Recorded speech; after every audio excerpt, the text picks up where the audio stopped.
Gentlemen, welcome. How you doing, Kim? Best truck in Utah. Best truck in Utah, So, BTIU, hashtag BTIU. I like it. I like it. I like it. So, name of the podcast, guys. First one, two. Firemanship, preserving and perfecting the craft. Kind of wondering, right? Because that name gets the term gets thrown out a little bit, right? Firemanship. Kind of wondering between the two of you, what your thoughts are on the term firemanship and what it means to you. I vow to, I give the floor to the senior man. Mark, take it. Okay, I would say, and looking over the overview of you starting the podcast and then us coming up with that name, it means the history of the agency and the fire service as a whole in the United States to me, and then past practices that have been determined to work, and us making sure that we know these things were done to make our job easier / better and more efficient. I see in the fire service today where I think we want to go and relearn the same lessons all the time. And I don't think there's that exact need. I think that firemanship is that tradition could be, I guess, looped into there, but I really am a person that's kind of, don't where I swear, I kind of sit on the fence with tradition because I know some ideas that we do and that we see are not the best. Because, like I said, we've learned some of our lessons, like, hey, when do we go to the roof and why do we go to the roof? And then I see these guys, especially within my own confines and watching stuff and seeing that we repeat history. We don't go, hey, we learned that lesson. We've tagged that base. Why are we going back to touch that base again? So I think firemanship are those ideas passed down to the younger members and making sure that instead of just saying, hey, this is why we've always done it, I think the best way to learn something like that is to take these guys out and show them, hey, this is why we do this. And at exhaustion, you can take somebody out and go, here's the old way. This is the way we used to do it. Or let's try your way. Let's do it that way. And let's try my way. And if we come up that your way is more efficient, I'm all for that.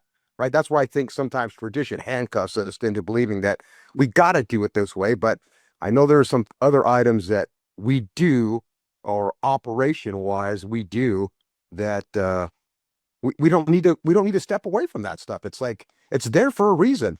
We beat this horse. Let's stop beating that horse. Let's make ourselves better at what we do now. We've got way better equipment now. We've got better PPEs. Everybody has a radio. Those things are givens, right? But then I guess that brings up the part about, hey, if I got a radio, do I have to talk?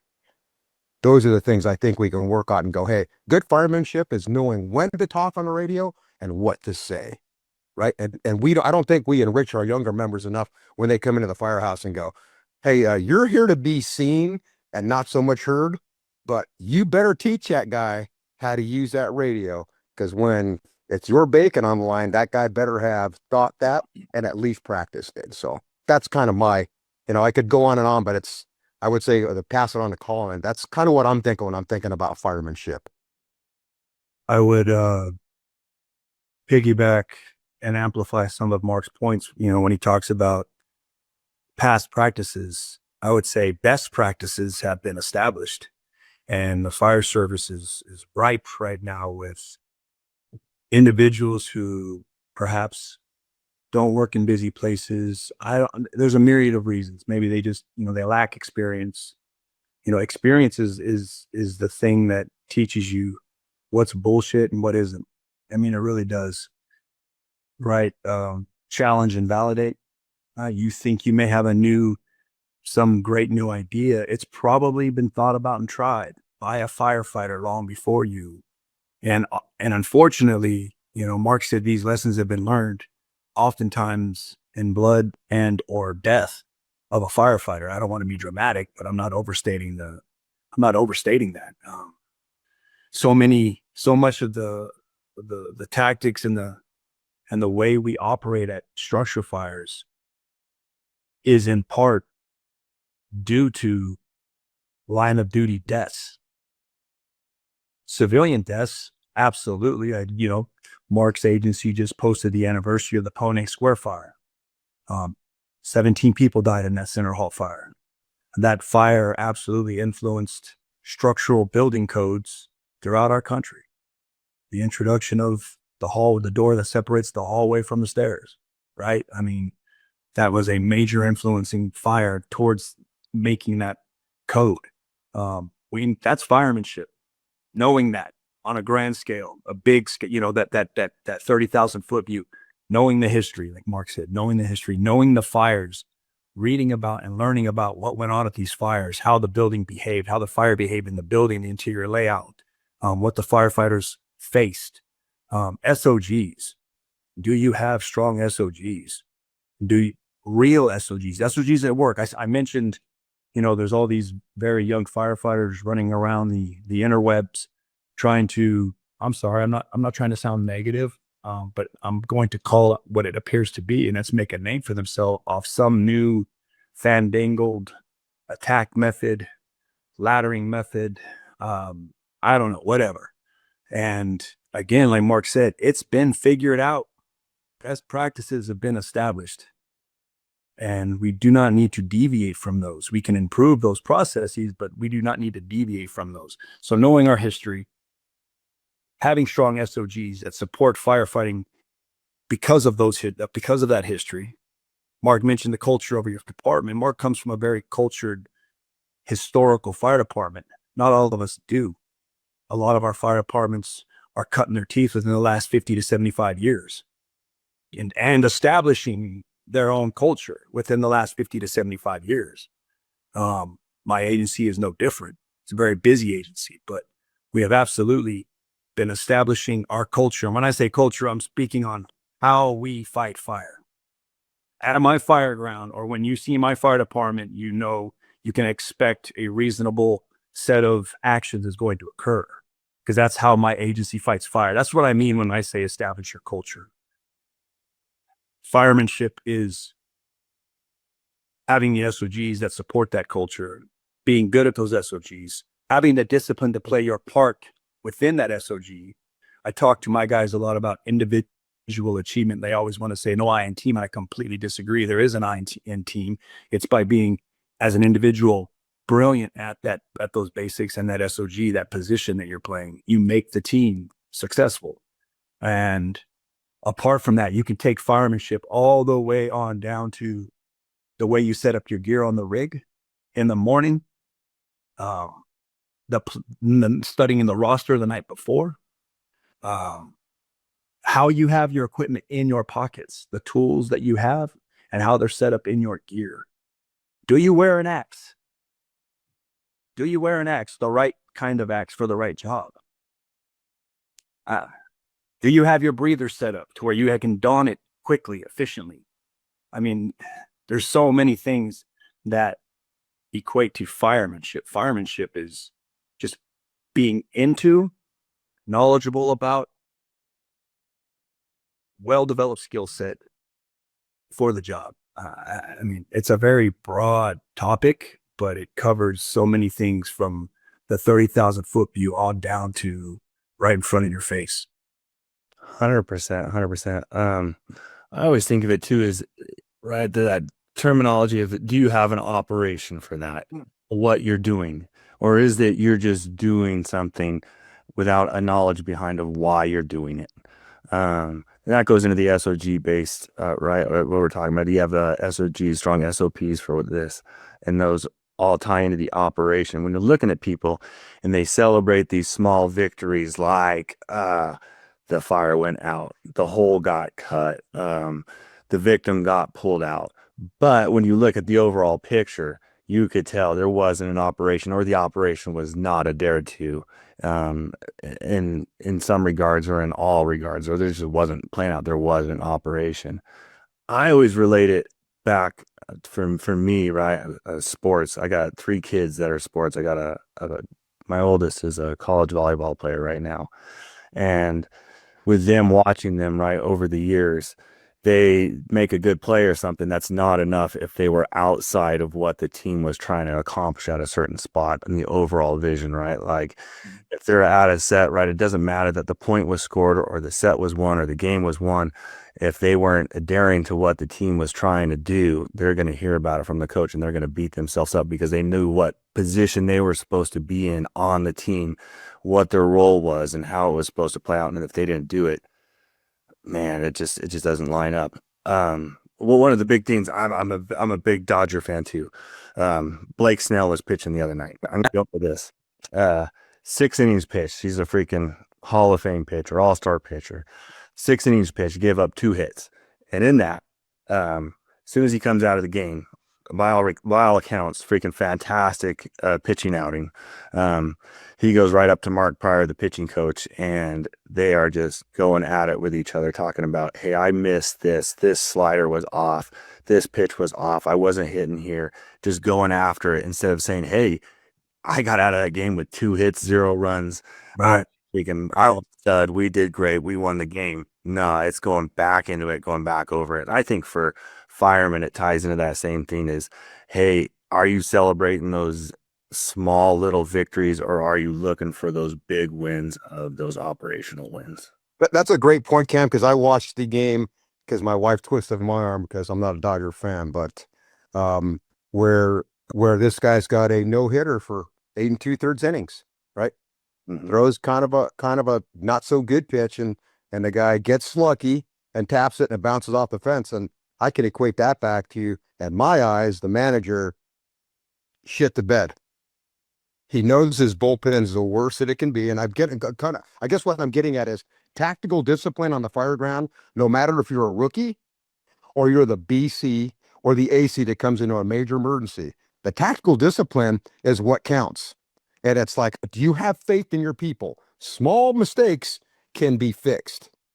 But to call a reset at that point, in my eyes, I'm watching that manager and I'm going, they win in spite of him, which shows you the quality of the players that they have.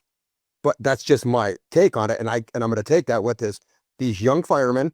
You don't take that guy day one or before this rookie coming to your firehouse and teach him a mayday call, basic operations, and what the expectations are of that guy. So when he shows up day one, he's not asking you that stuff. That's firemanship. You teach that guy before he gets there and puts his junk or his PPEs and his stuff on that rig. It's tactical discipline, right? You teach him radio operations, tactical discipline, when to call and when not to call. You teach him basic SOGs. So day one, when his stuff's on, you guys get that call. That may be his career fire. And I know what's happened in LA. These guys go to the first fire and it's like, holy shit, first interstate. We went really late into the fire and I had a brand new rookie on the engine that night. First house rookie. I'm working a Sunday. That's his first fire. Granted, we didn't get elbows deep, but we're leaving the flatlands where we were in South Central Los Angeles and we move up to high rise and we're going to get into a high rise fire. And this guy's like, and we didn't have the headsets, so there's really no communication because that motor is running like a rape tape. So you're not talking much. And it's like, and I thought back to myself, we didn't prepare him. Everything he did was when he looked at you, it was with a question mark on his face. Like, what do we do? And I guess you can't prepare for all that, right? I'm in a flatland district. What's the high-rise hose lays? I would say that's probably a bit overboard. But again, all the other things that were going on, it's like, yeah, at any time, that could be this person's career fire, whether day one or his last day. And I go back to Glenn Allen, who was in the drop for us his last shift, and he dies at an attic fire because it collapses on him. And I'm thinking to myself, where was the tactical discipline in this? Right. And I believe that it matters to all of us. And that's firemanship because these guys are going, hey, stay off the radio. Hey, just make the comms that count. And what are you doing? How do we stuff 12, 15, 16 people in a 2,000 square foot single family dwelling and we're dumping water in the attic and not think we're going to have an issue with this when we're running water for 10 minutes? Right? A collapse of the ceiling kills this guy. Come on. We're better than that. We gotta be. And that's the firemanship part, right? Nobody recognized. Are we just loading this thing up for shits and giggles or are we trying to put the fire out? So that's kind of things I can think of that I think matter is, Colin and I talk about it at nauseum about guys' first days, then how do you prep them? Jeez, truck company, that guy should know how to climb every one of those ladders with all his equipment, right? And then I talking to a really good friend of mine, was a retired captain on our job, and he's going, you know what really pisses me off is when I see people practicing and they're practicing in brush gear for us because we have brush jackets. Yeah. Because how are you building the touch? You're not. Yeah. He doesn't have the stuff on, doesn't have his bond line, doesn't have his coat on. So what? He's like 35, 40 pounds lighter. How do you expect that guy to perform on game day after you're letting him play in his shorts? Yeah. You know, it's like, hey, it's like practicing for flag football and then game day we're playing tackle. That those two things don't equate. So It's interesting you mentioned that, Cam, when you said, to you, it's about what's your operation. I remember when I first met Mark, I was a 3-year firefighter and him and his crew just were peppering me. What's your operation for this? What's your operation for that? What's your operation for that? It's subsequently become a hashtag of endearment for the West Coast offense because at the time I didn't know what the hell they were talking about.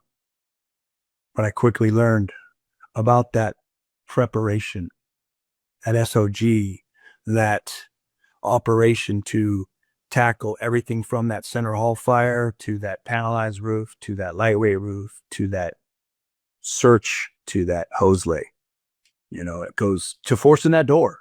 I mean, it goes again from here to here, that statement. But it's interesting when you said that, it brought back, it's like, oh, PTSD, going to Station 11, meeting Mark Carcamo for the first time and getting invited to stay and then just getting peppered with questions. But that was the start. That was the spark that showed me how much I didn't know. And I better get my shit together if I'm going to be decent at this job. well, I would say that firemanship though part is picking that up, right? And going, because most of us don't know what we don't know. I'm included. I don't know what I don't fucking know. And until somebody hits that slap or pops that button and says, hey, dude, you really don't know shit. But then I need to be humble myself and go, is that going to break me? Or is that going to embolden me? And I wanted it to embolden me. I want to be that guy. I want to be the guy that goes, hey, I can direct this fucking crew. Hey, I can direct this operation. And I say direct, I'm talking about hands deep into it and going, I know that.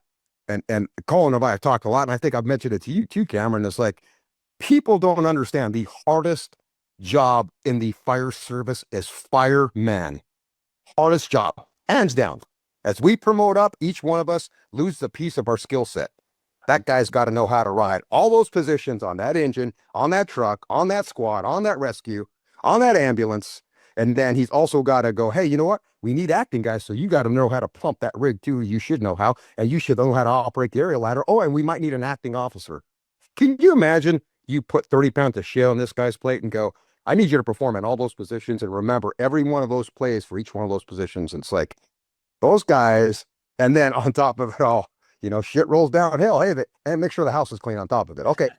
It's like, and I hate to say it, it's the hardest job. Those guys have a huge skill set and they have so much to learn. That's why I didn't think I was ready. I know some young guys think they're ready and maybe they are, but at the 10-year mark, I was still in the part where I'm going, I don't think I'm good enough to be the guy that takes these guys and leads them and stuff. That was just my personal feeling, right? I didn't study for the money, didn't study for the grandeur of it. I studied because it was like, okay, now I'm ready. I feel comfortable. I feel comfortable that I could do this and not hurt somebody and remember all those plays and then take those plays and go, now I focus on being this operator that takes care of this truck company. So I think got something. I think that is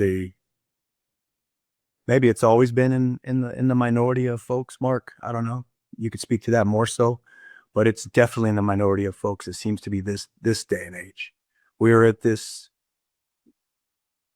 for the longest time in my career, there was this basic mantra of never pass up a test.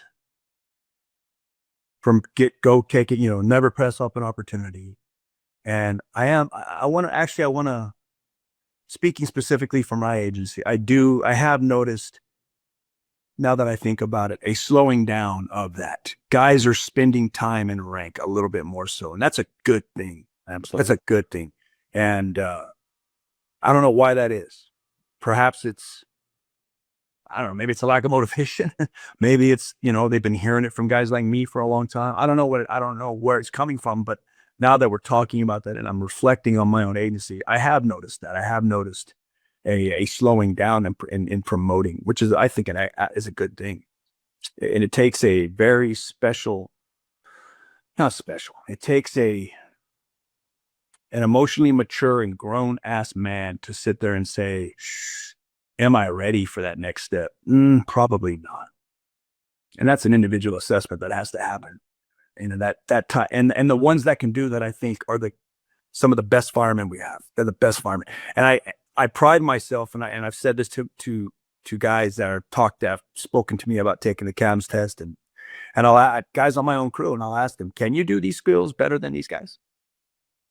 Can you do these skills? Mark talked about the fireman in the very beginning, right?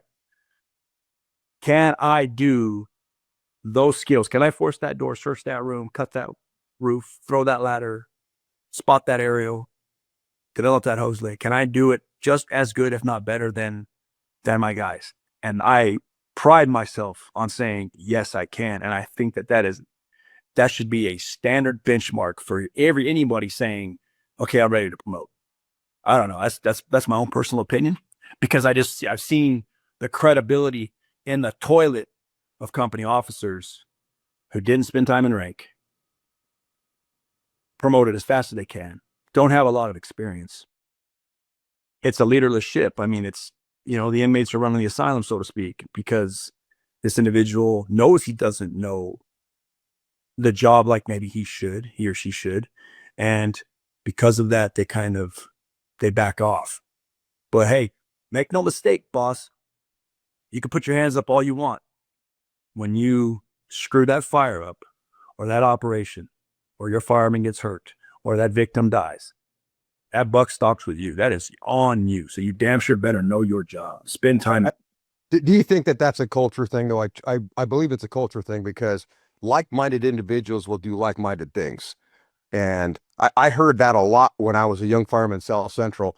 Hey, I had a particular officer that said that, hey, I wasn't ready for the captain's test, but they told me take the test. It's on the job training, right? And at the time, I thought that was very odd, right? I'm sitting there going, on the job training. What does that mean? I mean, we're training all the time, and for lack of something better, you're busier than a one-legged man at ass kicking party. So the majority of my training as a rookie fireman was hands-on at the incident.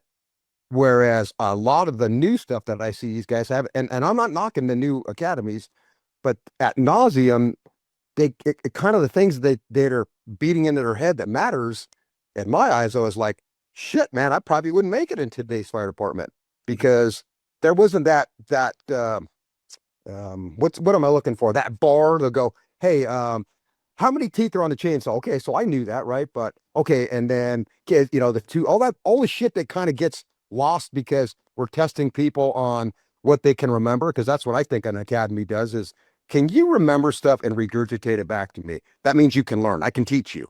That's what the academy is to me, because they really don't teach you operationally how to prepare yourself out in the field. They don't. They can't. There's no fucking time to do that. Having said that, I think when I heard this guy say that, and I went, wow, and then went to a couple of fires with him, and it proved to me why he made that statement.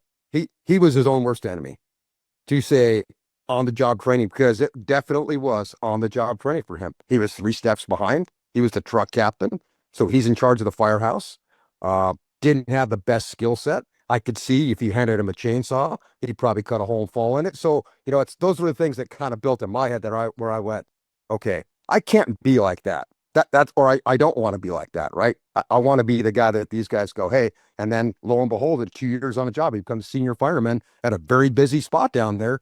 And, I think that kind of leads to some false, maybe where I thought I had a better skill set than I did, right? Because you're young, dumb, full of cum. So what do you want to do? I'm going to go kick everything's ass and leave everything just there, hanging and dry. And it's like, no, you're not that, because then you become humbled. I had a door I had to cut one time, and I didn't get the door open. And for me, it was like a breaking point. Like, how did you fuck that up? I know why. Because you didn't stick with what you were taught. You got impatient, and I didn't get the door open. So I switched to something else that I had heard. And I went to that and it was just like, what a catastrophe. And of course, I got an engine, 2 engine companies breathing down my neck. And I'm like, okay, it's fight or flight. You got to figure it out. And that is learn as much as I can for as long as I can. And when I feel better about moving the next step, then I'll move to the next step. And I think that was my light bulb where I went, you're not as good as you think you are. How's that? Mark, you always talk about on the topic of on the job training. You always mention if you don't have that skill set, to think that you're going to rise to the level with black and orange in front of your face. Never. That's the greatest equalizer of anything known to man. Right? Most people will never feel that in our small world, but the minute you see black and orange, you will tell what a guy's mental attitude is and actually his performance level when you see black and red. When all hell's breaking loose, you'll see the guys that rise to the top, and then you'll see the turds, the sugar sinks down to the bottom. It's that simple.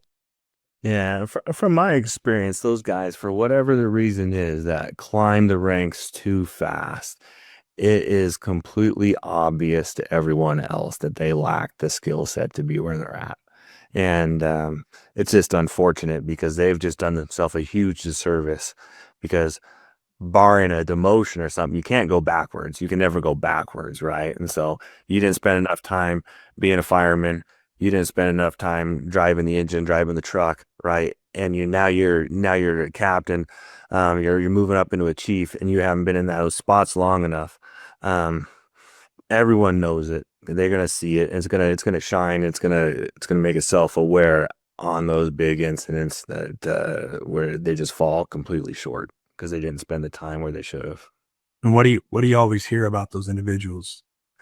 They always had in my neck of the woods. I'd always hear of those guys that are bam, bam, bam every test. Oh, he's sharp. He's sharp. He's sharp. Yeah. And I'm thinking, what do you mean he's sharp? He's a good test taker. Yep. But what do you mean he's a sharp dude or a sharp guy? Put him out on the fire ground and let me see how sharp he is. And they fail. They throw ladders upside down. I mean, I could list all kinds of. Well, or you get the well, he's a really good manager, or he's I think you get the general consensus if you just ask the floor. If you just ask the floor about the individuals, you're going to get that really good consensus. I would say you, out of some people, you wouldn't even need to hear a word. You just read their body language, right? When you say a name, I've seen it. Right. See that these guys are like, it's like going, okay. I mean, I get it. But then I guess the worst part about it is I could say that could be a good thing, right? That you have a guy that's disinterested, and the quicker we get him out of the worker group, so to say, right? And put him in a position, a bad crew could make a shitty officer look good. We know that. Yeah. A shitty officer that thinks he's better than his crew can really make them look bad. So I guess it's like a catch-22, right? Hey, if this guy's going to move up to that command seat, but let us do our job. Because I've had some guys that were not so good a firemen and kind of rose to the occasion as I watched them become officers. So, I guess that's not always hey, here's the shittiest guy and he made fucking captain or lieutenant or whatever. Now he's going to be a shitty lieutenant. Because I've seen some people that have risen to that occasion. But I think the equation that put them in that position was they were able to keep their mouth shut and step to the side and let the people do what they do and make them look good. So they had enough common sense to go, hey, you know what? These guys can make me look good, or I can make them look shitty. What do I want? I want those guys to make me look good, right? I mean, that's what a normal person would think. And then in those cases, I had, like I'm saying, 3 or 4 guys that I drove that as firemen. I went, these guys are crazy. It's like, they just don't fit that mold. And then they get in that captain and lieutenant seat, and it was like, okay, he does an adequate job. And, for surprising to me, especially when I became a driver and went and saw one of the guys, and it was like, wow, what a change.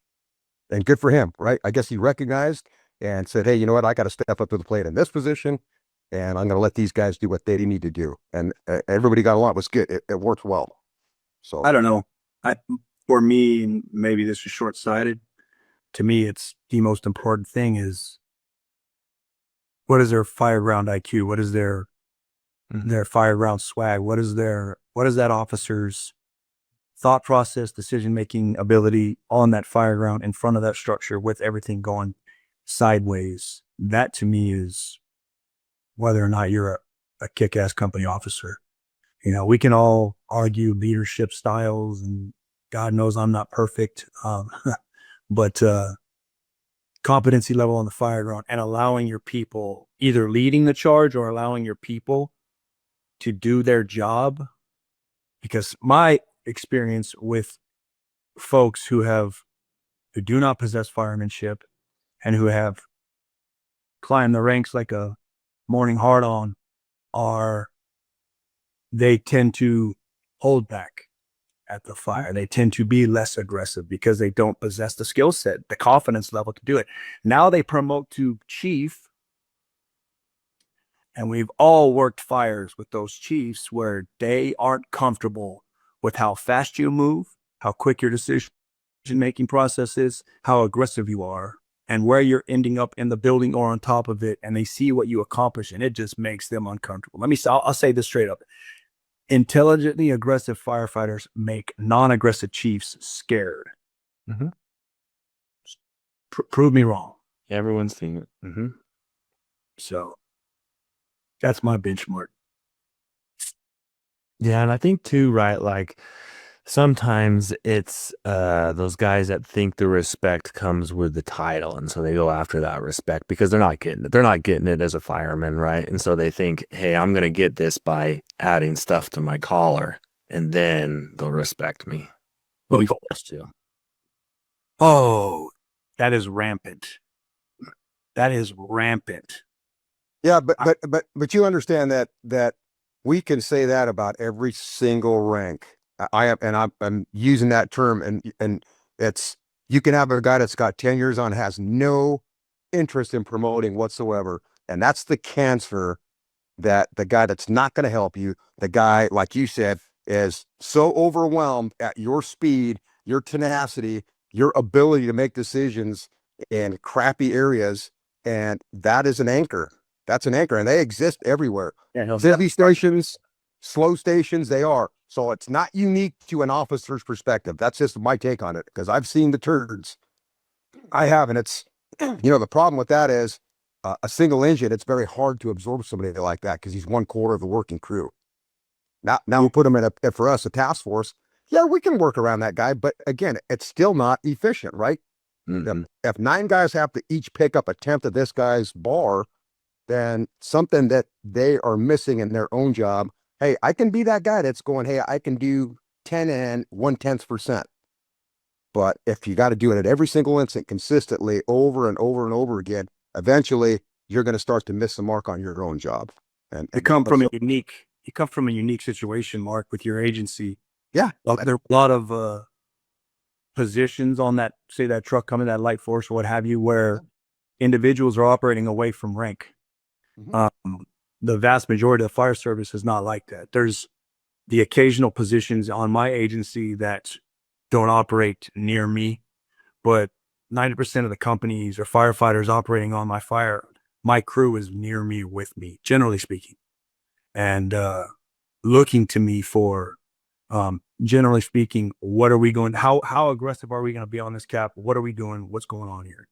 And so it brings me back. I say that to say that, that's where that company officer and above makes or breaks the effectiveness and how successful that fire goes. And ultimately, there's the public, someone that pays the price for that, and or firefighters. However, I would say that, typically the individuals that are a little gun shy, don't possess a skill set, don't have that mental Rolodex of incidents to pull from to get them through this operation, they're going to stand back, hang back. So the firefighter safety, generally speaking, isn't affected. It's the public that pays the price. And that I think we're saying the same thing, because I am saying that. It's like, hey, and you do make a good point. It's like, I know we're unique in how we send 3 rigs to a fire out of one house that they have at. There's 2 captains. There's no lieutenants. We don't have that on our job, right? I guess I would be the closest thing in rank to a lieutenant, that I said, because I lead that team on fire attack and some other things. But I would say no matter what, even in your agency, if you've got a guy on an engine company that's not pulling his weight, the other guys are going to pull that weight. They are. That's what we do as firemen. What do firemen do? They find a void and they fill it. It doesn't matter how, and we do a risk assessment, but I think a lot of times we just go, fuck it, we're going to do it, right? That's what we do. That's what firemen do. They find something that may not be operating correctly, and then what do? They fill the void. And that's in our DNA. The good guys, it's in our DNA. We know we're going to take something to go. And I think the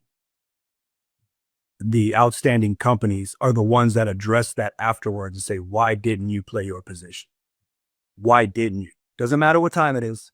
Doesn't matter how tired we are. We're going to talk about this fire and how it went. That doesn't happen enough. Too many folks do not want to have uncomfortable conversations. Mark, you always use the phrase, wear your badge. Wear your badge. And I could not agree with you more on that. And the more time I spend in this rank, man, that statement just rings more and more true every day. Wear your badge. I think, guys, and I'm sure you've been, kind of witness that, Cameron, is they want leadership. Guys do, right? Whatever that style of that guy is that's leading that company, that particular fire company, and you got shit that's clicking, right? And you guys are rolling out on all four wheels. Those guys want that information from you. They do, right? They want that on drill day. They want that in the acting position. They want to gain your confidence and show, hey, I can talk on that radio cap if something turns crappy, right? Or even if not then, hey, you send me around back, I can give a radio transmission that makes sense. Not, hey, I'm thinking as I'm talking, I thought about it, I processed it, and I'm putting it out, and I'm going to spend 10 minutes doing that. But I think, I would say in the fire service generally, from my experience, guys want to work for stronger leaders rather than weaker ones, because the weaker ones are great in the engine house until you get out and there's something that's not going exactly right. Like you said earlier, Colin, it's like, now they look at you and go, what the fuck? Wait a minute, I thought you had this dialed, right? So I would say that we gravitate to that leadership personality. And there's guys that I know that aren't bravado and, kind of like not the guy you'd go, man, that guy's, and then they go to a fire and they just, all of a sudden it clicks, man, it's a different person. And they have that mentality, right? And I say that, I think all of us are on the same program, how we get there and when we get there. And I say, when we get there, hey, is that the fire? Is the guy in the station that way? Is he like that in regular life? And I tried to be, and I know a lot of people say I was an asshole, but I try to be consistent asshole at home, driving into the firehouse, at work, coming back home, right? So, because the hardest thing in the world for me, and you look at firemanship, and this is truly the meaning of it, and it's like, it's consistency. It is. Consistency. If you're shitty all the time, I could deal with you. If you're shitty sometimes, now it's a little bit harder for me to deal with that person, right? It's like, wait a minute. Okay, who is he today? What personality is that? We used to have a guy in the firehouse we used to call Sybil. Like, why do we call him that? Got 100 personalities. What the fuck? Which one do you get? Right? I want that guy that's, hey, if he's an asshole, I can deal with that all the time because I know that's what I'm going to be dealing with. If he's an easygoing guy, it's easy, right? That's what he does. He's competent. He's just an easygoing guy. That's his personality. That's great. That's the ones where there's gray area. And who am I getting today? A little hard ones to deal with, especially in our business. It's not a good thing. Yeah. Cameron, that we opened up about talking about why we call the show Firemanship. And another aspect of that is, in today's fire service, they are bombarding us with everything but firefighting. I have made it a personal pledge. I make sure we talk about fire every single day in my house just to keep it in the forefront, because they're hitting us with all this other stuff, right? I mean, I joke tongue in cheek, but it's really not. I say all the time, fire-based EMS does not work. And everybody wants to, oh, you're gonna, medic bash or EMS bash, and it's not what it's not at all what I'm doing. What I mean by it, I mean that because of the onus and the priority placed on EMS, USAR, CBurn, COVID, tech rescue. I might have always said hostile MCI active shooter. Because of the priority in the onus placed on all those other disciplines that we can't say no. We can't say no. And fire service cannot say no to some whatever the next discipline is going to be. They're going to throw it at us. Or maybe not even discipline, right? Like PRs or freaking. Oh yeah, community service requests, CSRs, right? We get bombarded by so many of those things that I just say, guys, we're going to talk about fire. And I tell my guys, I had an explorer who was getting ready to take the test. He was at my station and he came by because some of my guys are, you know, they teach them and they advise them and all that. And on the off days, and you know, he's nervous and he's done some ride along, but I say, hey, so, you know, why do you want to be a firefighter? And he went down this prepared, you know, he's been practicing and he went down this prepared response. And I heard everything, but I want to fight fire. I mean, he talked about, I love EMS and I love this and I love rope rescue. And I'm just waiting and I'm thinking of something. I said, hey man, are you going to say the F word? And he looks at me. I'm sorry, Cap. Are you going to say the F word? Firefighting. It's okay. We're firefighters. It's what it says on the thing. So I'm assuming you want to go to fires and fight fires. You never said it once, right? And it's funny. One thing with on this topic of this mission creep, this watering down of our soul, like our original reason for being, is, man, regarding EMS. How many organizations, public safety organizations, do that now? Well, there's the ambulance companies, there's a fire. Now there's even the police, right? Narcan, tourniquets, trauma, right? Mm-hmm. I ran a call with an overdose right off the strip the other day. And he was obviously a heroin addict. And he's passed out, but he's homeless. And there were 18 cops standing around him. And they'd given 7 different Narcans. You know what didn't happen? They didn't pat him down. I'm the one that found the knife in his pocket. Yeah. So, I mean, like, everybody's doing EMS and urban search and rescue and high angle and all these things, active shooter. But man, when there's a fire, nobody wants to touch that. That's us. That's us still to this day. That's us. Yeah, we get out of the way and say, come on, please. So we damn sure better be good at that, man, first and foremost.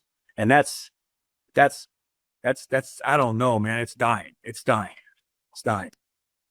Well, I mean, if you just take it at face value, or maybe just assume, Mark, that, you know, I would say that you make the very good point, right? Whether you call yourself a firefighter or fireman, the badge doesn't say EMS man.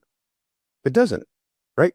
Because if it was that important to them, and if the city fathers and all the powers that be thought that, like, they want to have us believe that the only way we make our bills is because we do these EMS calls, total crock of shit. Because before we did all those calls, we were a fire department and we were basically trained in CPR. That's all I had was CPR training when I got on the job. And we went on all those same calls. Hate to tell you, went on those same calls. And guess what? We still got paid and we still paid the bills.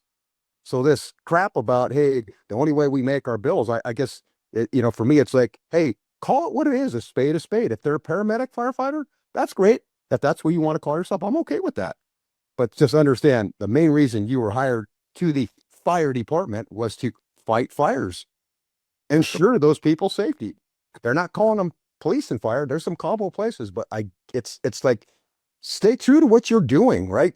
If you got to be, and we know, I shouldn't say if you got to be good at EMS, because I would say pretty much everybody I ever saw on an EMS call had a skill set, because what do? That's 80% of our calls. I get it. That's the, when I say fire stuff, yeah, it seems like the fires have really picked up in the last 4 or 5 years because the homeless problem, but it's still, right, is a low frequency, high risk event. It is compared to the EMS calls. And EMS isn't going to kill you. It isn't. Unless somebody pulls out a knife and stabs you when you get there. That's the only thing I know of anybody ever dying on an EMS call. Every time you go on a fire call, every step you take could kill you. But I mean, that's the risk assessment, right? And then they want to beat us that, hey, you got to go to EMT school and you got to go to paramedic school and then you got to do your Target Solutions with all the EMS shit on there that we do every day for 20 calls a day. And then, oh yeah, if you guys get a chance on Saturday or Sunday, I'll go out and see if you can run a fire evolution or something. But don't forget, you got to go to little Billy Bob's birthday at 2 o'clock in the afternoon, and you got to be at this static display at 9 in the morning. It's like, okay, you guys are our enemies. You're creating the void in this. You're not thinking back to when you were a fireman, back to the firemanship part of this thing. What did you like to do when you were a fireman 20 years ago, chief, 25 years ago? Did you like going on the static displays? Or did you like to go, man, let's go on fire? I guess you guys know that we're going to beat a dead horse, but the best thing you can ever do is come out of fire and go, we kicked that thing's ass. Right? What is that feeling like? And you know, guys get jungle fever when they don't get an incident for a while, right? Things start to kind of fall apart within that core in the fire station. Guys start to get attitudes, maybe button heads a little bit. All it takes is one fire and it changes that dynamic. Yep. Instantly. Yes. Guys are It is the greatest. If the fire goes well, it's the greatest morale boost. Yeah, 100%. It's like, Well, and yeah, I mean, we could pick that shit to death, though, right? Well, I would say, in a grand scheme of things, you're right. I would say that. I'm saying that because, you know, you guys, one of you talked about it earlier saying, you know, coming back, Cameron, you brought it up about, you know, when you go to your fires, do you high five each other for a mediocre job or do you talk about what could have been better? And I've been accused by my guy of not giving enough accolades. I said, well, earn them. I don't give out empty accolades. I'm not gonna, you know, let's earn it. Let's earn it, guys. Hey, they didn't want to work for the guy I work for then. Man, I'd be handing out tampons for those tear ducts because they'd be fucking swelling up. Just like, hey, the beatings will continue till the morale improves. It's like, no, that's what you get paid for, asshole. We get paid for perfection. That's what we get paid for. Right? Yeah, that's what sets us apart. That's what's expected. Yes, right? It's a minimum standard. And that company officer or that senior man should be coming off the fire and be the first one to say, hey, this is where I messed up. This is where I screwed up. And this is where I need to do better. And this is where we all need to do better and pick it up because we didn't hit the high mark on this one or whatever, right? Like it takes them owning up to that. So kind of leads me to that other question because I think there are a lot of guys out there that feel like they've got this skill set, right, of knowing how to do the job, but how do they do that? Like, how does a shift look? What could they do on a shift or on a daily to increase that firemanship on their company or in their station? You know what I would say, Cameron? If you say that, and it just puts me back to, I'm still the same idiot that's been retired for 10 years and wakes up at 4:30 in the morning like I'm going to the firehouse. And for me, it was a selfish reason, right? The first thing is I know is in the downtown area of Los Angeles, historically, a lot of those fires happen in that witching hour between 3 and 6 in the morning. They just did. Some of the best fires I ever went to was me being at the firehouse early, putting my crap next to the rig, starting my little thing there. And guess who was there? It would be competing with each other. Who got there first, dropped the first pot of coffee was my officer. It's like, here, you know, I'm not trying to blow myself or blow him, but we both had over 30 years on a job. We're the first two guys in the firehouse every single day. And it's like, that firemanship is, guess who gets to go to the fire if I'm here? Me. Fuck. Like, did I want to go? Oh, you bet your sweet ass I wanted to go. That's why my shit was sitting right next to the driver's seat. So if that long read came on, I'm going. And I say, that's the thing where you go, what can I do? Because you guys, I'm sure have seen the guys that show up every day 5-10 minutes after they're supposed to be there, and usually the guy that lives the closest. And it's like, yeah, hey, dude, do you not care? I mean, obviously you don't, but I'm just going to ask you just to see, make sure that you're not a liar. Do you not care about this? Right? And then what else does it do? It allows you to get there and see what did they do the day before you put your shit out of the fire truck. It allowed me to go and look for a bottle before the other 10 guys got there. And that bottle is the one I want. I want that 4,500 pound bottle. 4,000 is a minimum, but I want the 4,500. I'm selfish. So if I'm first there, guess who gets it? Me. I'll change out that 4,300 pound bottle for the 45 because I want that, right? And then, you know, the getting in shape part. So it's just like, hey, then I get the exercise uninterrupted, right? Got the gym right up there. And if a call comes in, I've already checked my shit. So guess who's getting on the rig? right? I'm selfish. I'm not going on an EMS call. I'm going to go 100 loads today. You can go. Fuck it. Take off. 610, go. But if it's a fire call, I'm going. I'm going on that call. And I think those are the things that make up firemanship, right? And having that rookie, those young guys go, how did those two fucking idiots beat me here today? They told me not to be here till 5:30. Well, yeah, but and I say that example gets set so that rep and that set starts to sink into these guys' head and go, a good guy's going to go, I'm not going to let those two idiots beat me into the firehouse. I'm just not. Right. Because I think there's so much to learn when not all the other stuff, there's a ton of stuff to learn when there's inventory going on and there's a lot of guys going around. There's a lot of stuff you can see and look at things that get fucked up and aren't prepared when you're the first guy in. I truly saw it. It's like me as a driver seeing all the shit that got forgotten or didn't get put away right. And it's like, I'm catching that stuff. So it's not an issue for me an hour from now when we go out. That was my onus for doing it. So That's a really broad question, Cam. But every single day, starting from the first time you meet the individual, you start. I mean, I would just start with their gear. I mean, I literally start with the gear. How's your gear set up? What do you got in your pockets?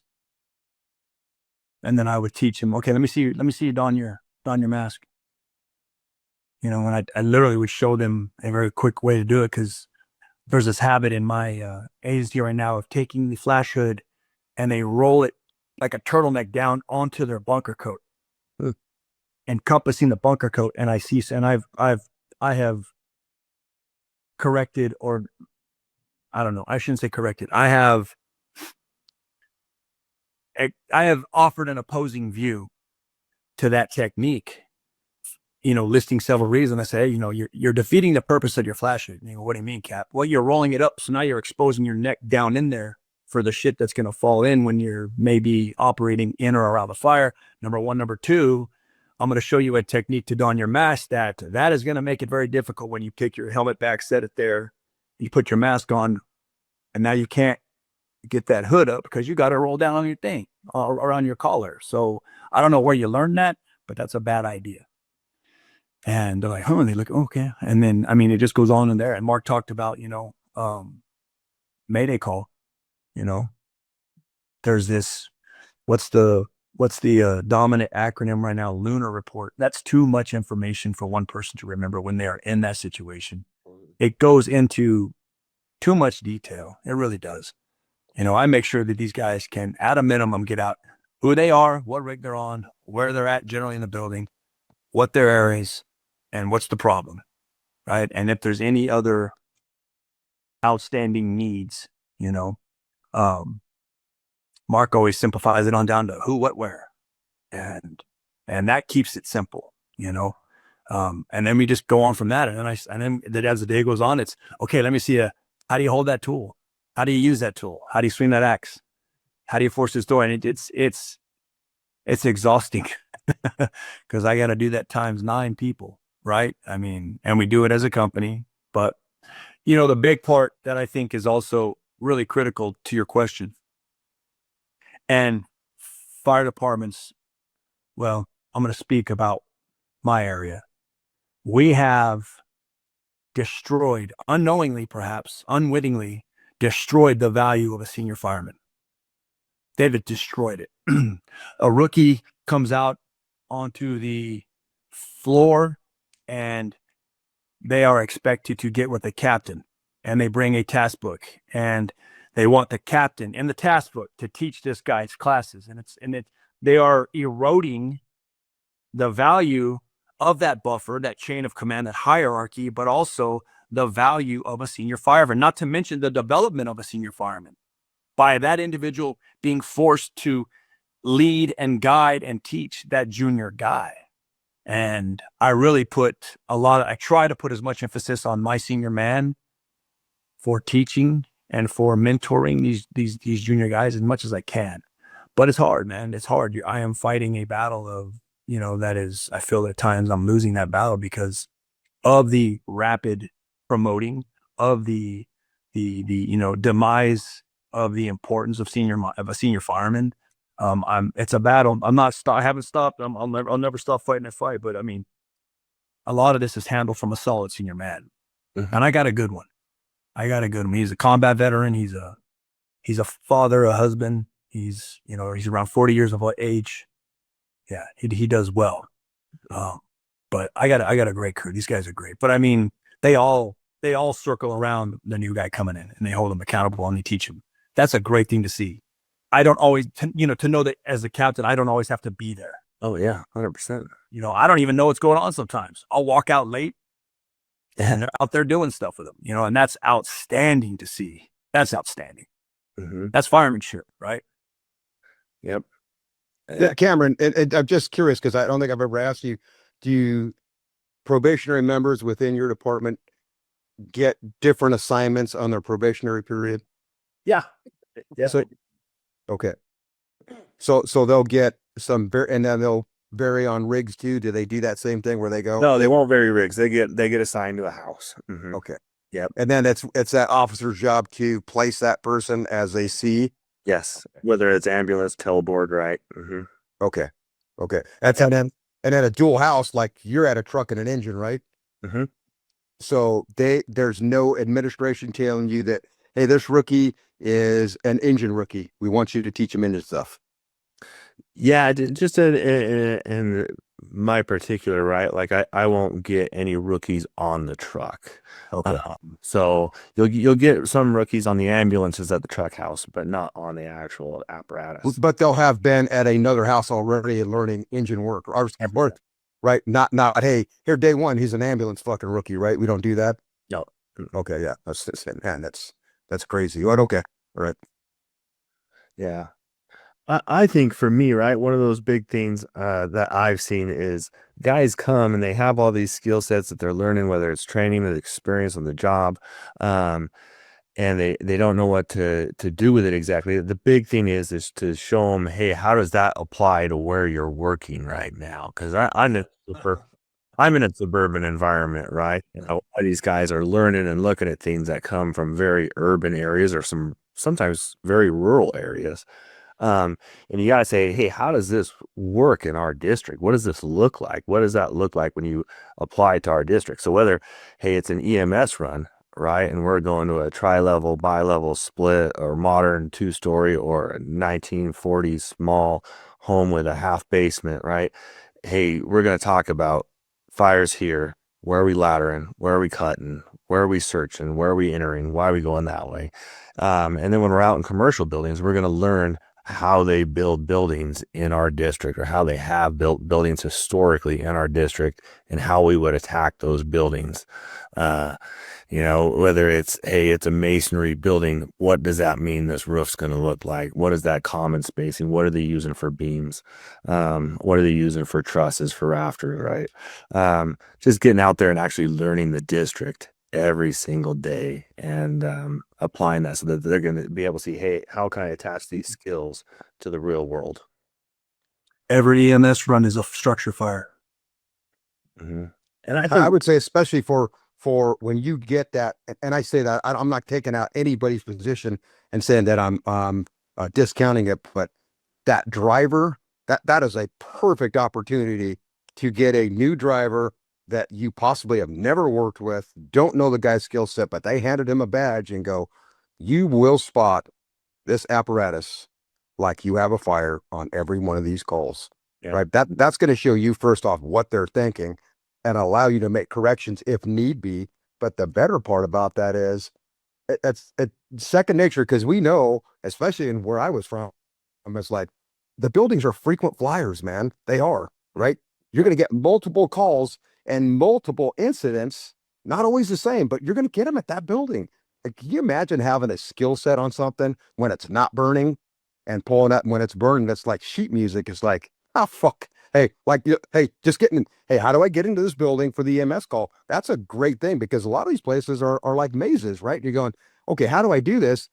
And you get to do it under an EMS call where you're not going, hey, there's smoke in here. We're pulling a fucking line. We have to force the fucking door. And now we got to find the fire. You get to do that. Maybe low light, maybe crappy light, but you get to do it in a relatively sterile environment. right? How bitching is that you get it in a sterile environment so that now you can take that and go, okay, got that on my fucking hard file. We'll run that thing. And so when we get a fire in this place, it's like, okay, yeah, hey, Cat, remember this thing is over. This entrance is easier. However that is, those are things, right, that I think good guys and especially great officers are going to instill in their people. Okay, we're on the EMS call here. Okay, hey, now how are we going to get in this place or the place next door? Take 5 minutes, right? And I had a guy that worked down at Nines, John Paxson, a mentor to me because I listen to the guy still to this day because he talks all things water. And in my head, I'm just going, how does he break this down so well, but make me understand? Because I'm an idiot. I drove ladder trucks. But listen to that guy and talk about it as a captain, goes to this busiest place in the country. And, everybody's always talking about now, oh, yeah, we're too busy to do that. And some of the fires that they've had in that district that have had some pretty significant injuries to firemen.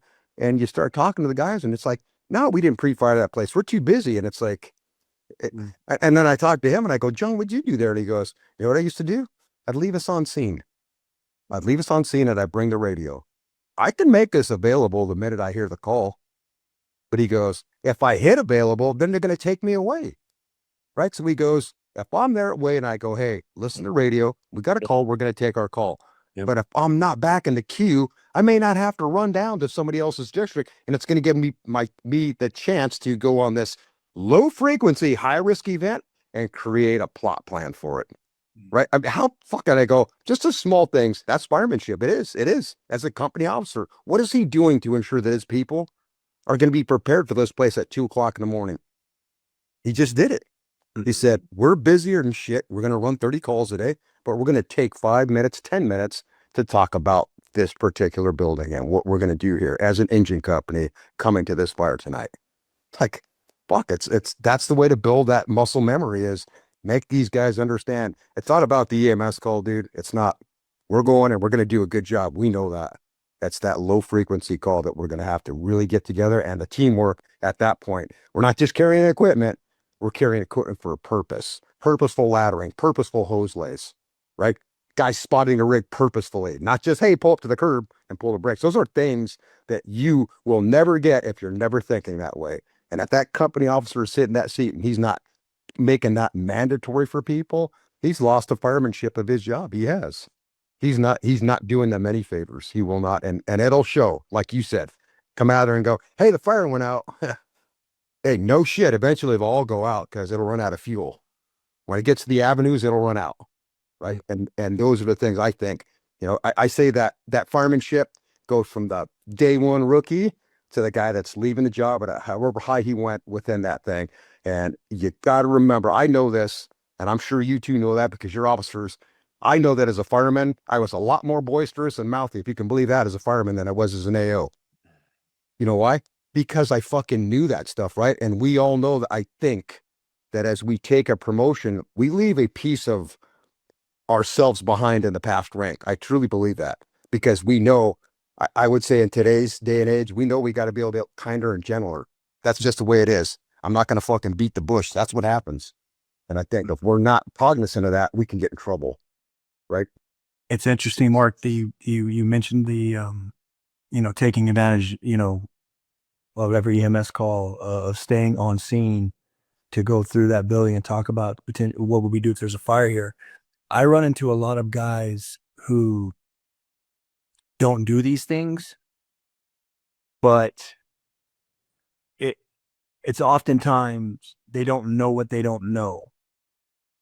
And I struggle with it because it just takes a little bit of, I don't know, imagination and creativity, it's not hard to do, right? To think about what we're talking about here, but yet individual after individual doesn't know how to put on a solid training evolution, doesn't know that that's going to really hit on, the SOG or that, or, a very, instead of it being a 3-hour long, 18 different disciplines or topics, making it very poignant, boom, on topic. This is what we're going to cover. And we're going to become very good at this one, discipline, and, or, EMS runs being fires and, or staying like a lot of guys just don't know.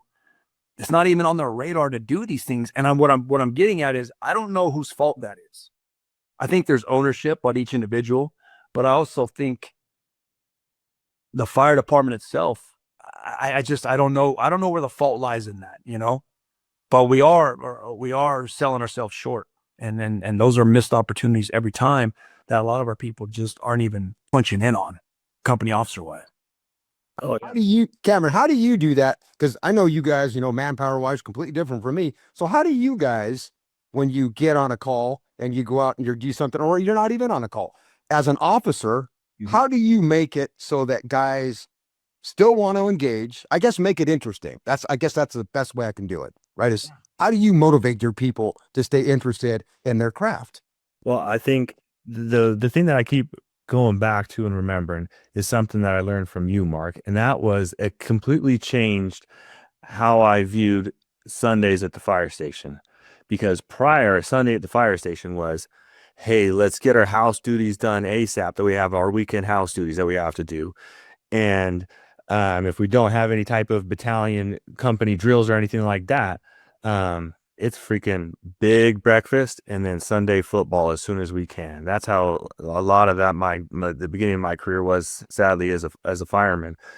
And it switched when I was like, hey, Sundays are the best time to get out in the district, especially as a truck company, to be able to just ladder wherever you want and get on buildings and do sets and reps on every building in your district or surrounding districts if you can get into them, right? And so that for me, and I think for my guys, they would say the same thing, really set it apart as far as like, hey, let's go out and let's do this because we want to. We have a desire to be better. I think that's a big part of firemanship, is just having that desire in the first place, like you said, of getting up at 4:30 a.m. and heading into work because you had the desire to be a good fireman. Just getting out there on Sundays and throwing on the buildings and running through the sets and reps. And it doesn't have to be this, like you said, calling a 3-hour process. These guys. Mhm. This just has to be a meaningful thing where we're like, man, I think I've been on every arched roof inside of our district and the neighboring 2 districts, right? And we've been underneath them and we've seen where the mezzanines are at and we've seen how you access them. So like, hey, just starting to learn this, and then they get this confidence behind them now, right? Of, hey, we get fires, and now I'm starting to be really confident in what we can do and what I know our capabilities are, because I mess up all the time in training, and I can overcome that. I think that one thing has really helped me and my company out and being able to push that, I guess. Do you ever feel like they're maybe kind of dragging their heels and saying, hey, again, because I started to see that at the end of my career when because they'll get that. Mark, they do that once. And that's what I'm saying though, but because that's where, you could kind of tie it to that locker room leader and the other thing where you're just going, so you're that fucking good, you don't need practice day? You're that good, huh? Like you said, Colin, you can do every one of these fucking evolutions, every single one on that truck, that engine, that ambulance, because that's what you're responsible for. You can do every one of those hands down right now, cold, no issues. Well, I got a little cold. What the fuck did you come to work for? I used to tell people all the time, you sick? The fuck out of here. I don't want to bullshit. Because the minute you tell me I can't do it for a drill, you just told me you can't do it at a fire. But that's what they'll use the excuse as, well, I don't want to, I don't want to shoot my load early. It's like, okay. I mean, for lack of something better, it's like, what a shitty excuse, right? It's like you're saving yourself for game day. I get it. But practice doesn't count, and it's my son had a football coach and he used to say it all the time. He goes, practice beats talent when talent don't practice. It's like, what perfect analogy. I think that I've been with my crew about 2 years now, and there was definitely in the beginning, I catch the side eye or the exhale because it's Saturday and we're gonna go. Yeah. But when you do quality drills and they see it come together on fires, and they know what Cap's about, but they also know that he's not going to take that, it's not going to be, I don't want to hear none of that shit. We're going to go do this. But they also know that I support them. It fixes itself. It fixes itself. Now the guys are like, yeah, what are we doing? Let's go. Yeah, absolutely. And I've seen that. I've been fortunate enough, my driver has driven me for over 7 years now. And he doesn't tolerate that, right? So it doesn't even get to me. It doesn't even get, because it stops before it even touches, right? And the awesome thing is hey, I'm gone on the weekends. It's business as usual. Nothing changed. Yeah, nothing should change because of the characters, right? Because the company, even if we are getting a bump up officer or something, or an OT officer or a trading officer, the company is going to hold the standard, right? And so they're going to push that, and that's something that you're going to get as I think as you push this. Yeah, all good points. That's I think that's a good place to wrap up for the night, guys, unless you have anything else that you wanted to touch on that subject. Well, appreciate you both being out here, talking to me tonight.